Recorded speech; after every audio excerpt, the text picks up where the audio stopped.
Hello class 10th students. जैसा कि मैंने कल आपको बताया था, जब मैं इस चैप्टर 1 हिस्ट्री का जो है क्लास 10th का उसका इंट्रोडक्शन कर रही थी, तो मैंने आपको बताया था कि नेक्स्ट डे मैं French revolution and the idea of nation explain करूँगी। चलिए, इस पार्ट 1 में हम देखते हैं कि क्या क्या बातें फ्रेंच रिवॉल्यूशन के दौरान हुई थी और कब हुआ था ये आइडिया ऑफ नेशन कैसे आया, कब आया। तो फर्स्ट पार्ट में सबसे पहले ये बताया गया है कि जो एक्सप्रेशन है नेशनलिज्म का, वो फ्रेंच रिवॉल्यूशन जब स्टार्ट हुआ था 1789 में, तब आया। 1789 इस डेट को हमेशा याद रखिएगा, बहुत इंपॉर्टेंट डेट है। France, as you could remember, was full-fledged territorial state 1789 under the rule of absolute monarch.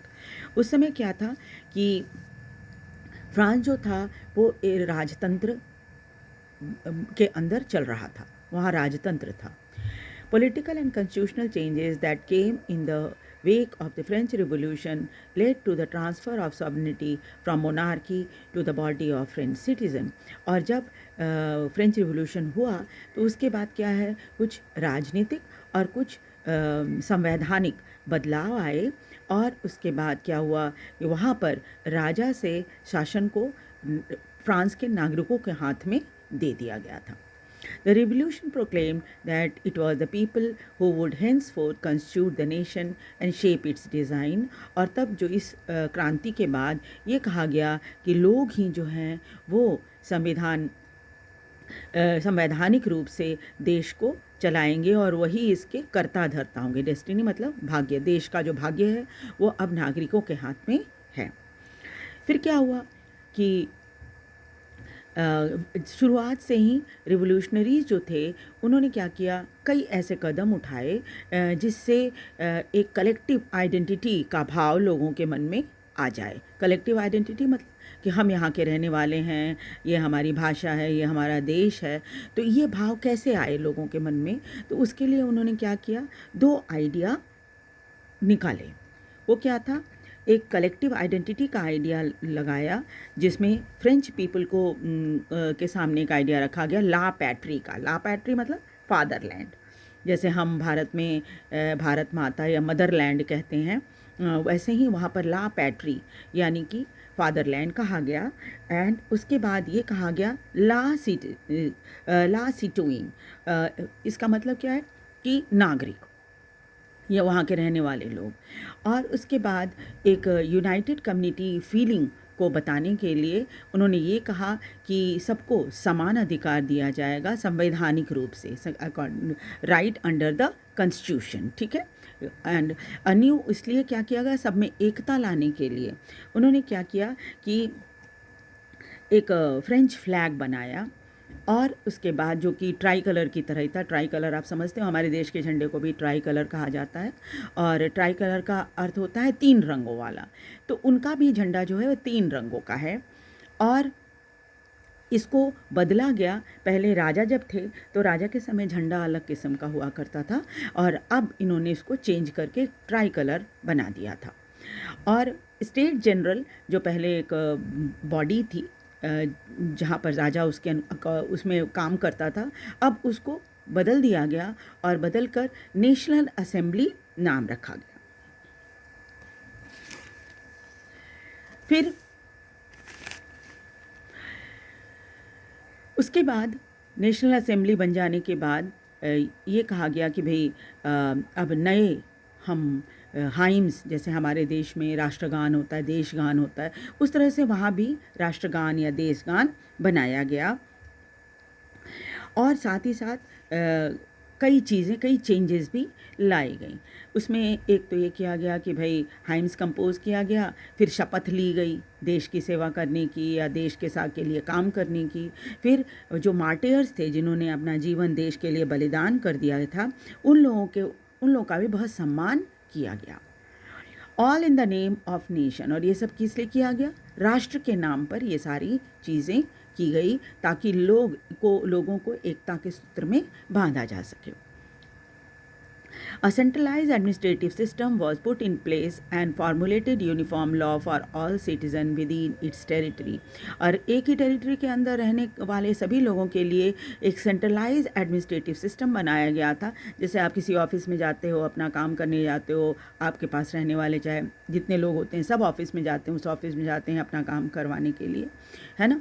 उसी तरह से क्या है कि वहाँ पर भी ऐसी व्यवस्था की गई और सभी के लिए समान कानून, यूनिफॉर्म लॉ बनाया गया हर नागरिक के लिए। Internal custom and dues were abolished and uniform system of weigh and measure was adopted. इसके अलावा क्या किया गया कि एक कस्टम ड्यूटी जो थी, पहले क्या था, एक इलाके से दूसरे इलाके में जाने में फ्रांस में लोगों को कस्टम ड्यूटी देनी पड़ती थी। कस्टम ड्यूटी शब्द आपने सुना ही होगा। विदेश से जब आप कोई सामान लाते हो अपने देश के अंदर तो क्या होता है, उस पर कस्टम ड्यूटी देनी पड़ती है। उसी तरह से वहाँ देश के अंदर ही एक जगह से दूसरी जगह सामान ले जाने पर कस्टम ड्यूटी देना पड़ता था। और तब इसको क्या किया गया, ये हटा दिया गया और uniform system of weigh and measure was adopted. अलग अलग जगह पे फ्रांस में भी और कई और दूसरे देशों में भी जब हम आगे पढ़ेंगे चैप्टर तो देखेंगे कि वहाँ पर क्या था, हर इलाका अपना तौलने और नापने का तरीका बना रखा था। इसके बाद जब रिवॉल्यूशन हुआ तो लोगों ने क्या किया कि वे एंड मेज़र यानी तौलने और नापने का जो तरीका होता है समान कर दिया पूरे देश में। रीजनल डायलेक्ट्स वर डिस्करेज। अब हर रीजन में आपको पता ही है रीजनल भाषा बोली जाती है। जैसे हमारे यहाँ अलग अलग राज्यों में आपने देखा हो मराठी, गुजराती, बंगाली, हिंदी, इस तरह से अलग अलग भाषाएं हैं, तेलुगु, तमिल। तो उस समय ऐसे ही अलग अलग इलाके में अलग अलग भाषाएं बोली जाती थी, तो उसको डिस्करेज किया गया, ज़्यादा उत्साहित नहीं किया गया कि नहीं रहने दो, आप इस तरह की भाषा नहीं बोलो, बल्कि फ्रेंच को इनकरेज किया गया। और ये कहा गया कि चूँकि ये पेरिस में जो फ्रांस की राजधानी है वहाँ ये भाषा बोली और लिखी जाती थी, तो इसी को कॉमन लैंग्वेज बना दिया गया और कहा गया कि भाई ये फ्रांस की अब यही भाषा रहेगी। उसके बाद further declare that it was a mission of the and the destiny of the French nation to liberate the people of Europe from despotism, in other words to help other people of Europe to become nation. और सिर्फ इतना ही नहीं, revolutionary France के अंदर ही नहीं रुके, France से बाहर भी दूसरे देशों में जहाँ जहाँ राजतंत्र था या तानाशाही आप कहिए, डेस्पोटिज्म का मतलब वही होता है, तानाशाह किस्म के जो राजा होते हैं वो, तो उनको हटाने के बारे में कहा जाने लगा, बात की जाने लगी। रिवोल्यूशनरी जो थे, जो क्रांतिकारी थे, ये सब बातें करने लगे कि फ्रांस में ही नहीं यूरोप में हर जगह से हम क्या करेंगे, इसको हटाएंगे। मतलब जो डेस्पोटिज्म है उसको हटाया जाएगा, राजतंत्र को हटाया जाएगा। When the news of events in France reached the different cities of Europe, students and other members of the educated middle classes began setting up Jacobin club. और जब फ्रांस की खबर धीरे धीरे करके यूरोप में फैली कि वहाँ पर तो क्रांति हो गई है, स्वतंत्रता के लिए राजतंत्र को हटाया जा रहा है, तो बाकी लोग भी जो हैं, बाकी देश भी जो हैं, जो फ्रांस के अड़ोस पड़ोस में थे, उन लोगों में भी थोड़ी सी एक सुगबुगाहट होने लगी और जैकोबिन क्लब की स्थापना की जाने लगी, जहाँ पर पढ़े लिखे और स्टूडेंट और ये लोग इकट्ठा होते थे। जैकोबिन क्लब के बारे में आपने 9th क्लास में भी पढ़ा होगा। तो क्या है, जैकोबिन क्लब की स्थापना की गई और उसके बाद इस बात को धीरे धीरे करके दूसरे देशों में जैसे जैसे दूसरे देशों को इसके बारे में पता चलने लगा कि फ्रांस में ऐसा कुछ हो रहा है, तो ये विचार जो है, अब जब इन जैकोबिन क्लब में जितने मेंबर थे पढ़े लिखे हुए, इन लोगों ने जब माहौल ऐसा बना दिया तो क्या हुआ, फ्रांस की आर्मी जो है वो अड़ोस पड़ोस के कई देशों के अंदर चली गई। और जैसे हॉलैंड है, बेल्जियम है, स्विट्ज़रलैंड है, यहाँ तक कि इटली 1790 आते आते इटली तक भी लोग पहुँच गए थे। और इस तरह से क्या हुआ कि जब देश के अंदर, उन देशों के अंदर, जैसे ये हॉलैंड है, बेल्जियम है, जब उन देशों के अंदर ही ऐसी हलचल होने लगी तो फ्रेंच आर्मी को बड़ा आसान हो गया उन तक पहुंचने में, उन देशों तक पहुंचने में। और ये आइडिया, जो नेशनलिज्म का आइडिया था फ्रांस में जो बहुत तेज़ी से चल रहा था, उसको फैलाने में इनको मदद मिल गई। यानी दूसरे शब्दों में आप कहिए कि वहाँ के लोगों ने मदद कर दी इनको अपनी जो ये है फ्रांस की जो विचारधारा थी कि सभी को सभी यूरोपियन देशों से डेस्पोटिज्म को हटाया जाएगा और सबको एक राष्ट्र बनाया जाएगा। उसके बाद इसी इसी बीच जो कई इस लड़ाई के दौरान बहुत सारे हिस्से जो थे यूरोप के, वो फ्रांस के हाथ में आ गए। और जैसे ही फ्रांस के हाथ में आए तो उनके कंट्रोल में आने के बाद क्या हुआ, नेपोलियन जो है उसने बहुत सारे रिफॉर्म वहाँ पर लागू किए। नेपोलियन के बारे में थोड़ा बहुत तो आप जानते ही होंगे कि नेपोलियन ने काफ़ी समय तक फ्रांस पर शासन किया। और हाँ, ये ज़रूर है कि नेपोलियन के आने के बाद थोड़ा सा जो वहाँ का डेमोक्रेटिक सिस्टम था वो बिगड़ गया। डेमोक्रेटिक सिस्टम को उसने बिगाड़ दिया नेपोलियन ने। और 1799 से लेकर 1804 के बीच वो 4-5 सालों में इतना प्रभावशाली हो गया था कि 1814 आते आते 1814 आते आते वो फ्रांस का सम्राट बन गया। और फिर 1815 में जब युद्ध हुआ, 1804 से लेकर 1814 तक वो फ्रांस का सम्राट रहा। और उसके बाद वह 1815 में वाटरलू में जब युद्ध हुआ तो इस युद्ध में अंग्रेज़ों ने उसको पराजित कर दिया और सेंट हेलेना द्वीप पर उसको कैद किया गया। और फिर ऐसा कहा जाता है कि उसको आर्सेनिक, एक तरह का जहर होता है, पॉइज़न, वो खिला दिया गया, जिसकी वजह से उसकी मृत्यु हो गई थी। लेकिन बहुत सारे रिफॉर्म नेपोलियन ने किए। उसमें सबसे पहला रिफॉर्म तो ये था कि उसने एडमिनिस्ट्रेटिव सिस्टम को बहुत ही सुधार दिया और साथ ही साथ एक बहुत ही तर्क संगत बना दिया। सुधारा ही नहीं बल्कि तर्क संगत बना दिया। और इस तरह के और भी रिफॉर्म हुए। इस जो रिफॉर्म नेपोलियन ने किया था उसको सिविल कोड ऑफ 1804 कहा जाता है, और या फिर दूसरे शब्दों में हम इसे नेपोलियनिक कोड भी कहते हैं। इसके दौरान उसने क्या क्या किया वो देखिए।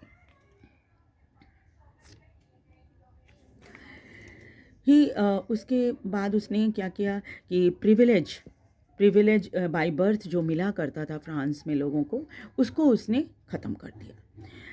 उस जैसे हमारे यहाँ ज़मींदार का बेटा ज़मींदार बनेगा, राजा का बेटा राजा बनेगा, इस तरह का ट्रेडिशन फ्रांस में भी था। लेकिन नेपोलियन जब आया तो उसने क्या किया, इस प्रथा को हटा दिया और उसने कहा कि सभी को लॉ के सामने इक्वालिटी मिलेगी, यानी कि सभी कानून के सामने समान रहेंगे। और सभी को अगर आपको 9th क्लास का वो चैप्टर अगर याद है तो आपको पता होगा कि सबको राइट टू प्रॉपर्टी नहीं हुआ करता था। ख़ास तौर पे जो तीसरे ग्रुप के लोग थे उनको राइट टू प्रॉपर्टी नहीं था। और इस वजह से क्या था कि जब नेपोलियन ने सुधार का काम शुरू किया तो उसने राइट टू प्रॉपर्टी भी लोगों को दिया। और एडमिनिस्ट्रेटिव सिस्टम को तो जैसा मैंने पहले ही बताया कि उसने बहुत सुधार कर दिया था। और पीजेंट जो किसान थे और सर्फडम से उसको हटा दिया गया। जैसे हमारे यहाँ जमींदारी प्रथा होती है, यूरोप में उसको सर्फडम कहा जाता है। और मैन्योरियल ड्यूज़ जो बंधुआ मजदूर होते हैं, बहुत बहुत कर्ज रहता था उनके ऊपर, उन सबको भी उसने मुक्त कर दिया कर्ज से। गाइल्ड सिस्टम, आपको पता ही है, गाइल्ड सिस्टम हुआ करता था यूरोप में, जिसमें क्या होता था कि लोगों का एक ग्रुप बना रहता था। जैसे सपोज़ आप कपड़े बनाने का काम करते हैं तो क्या होगा कि कपड़े बनाने का काम करने वाले लोगों का ग्रुप होता था, उसको गाइल्ड कहा जाता था। उसी में सबको काम बांट दिया जाता था।